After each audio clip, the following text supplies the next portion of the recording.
সবকিছু শুরু এক অসতর্ক মুহূর্তে। চলন্ত ট্রেন থেকে ছিটকে পড়া একটা সামান্য আম। কে জানতো এই আমটাই একদিন পুরো মরুভূমির ইতিহাস বদলে দেবে। ফাটা মাটি, তপ্ত রোদ, কিন্তু মিরাকেল ঘটল।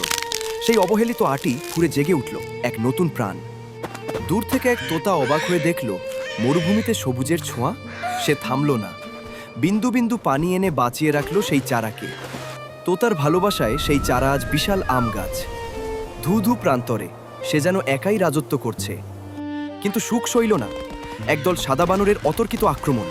মুহূর্তেই তছনছ হয়ে গেল তোতার তিলে তিলে গড়া স্বপ্ন। নিচে পড়ে রইল শুধুই ধ্বংসস্তূপ আর তোতার চোখের জল। কিন্তু হিরোরা কি এত সহজে হারে? তোতা উঠে দাঁড়ালো, ধ্বংসস্তূপ থেকেই কুড়িয়ে নিল নতুন সম্ভাবনা। একাই রুক্ষ মাটিতে পুঁতে দিল শত শত বীজ।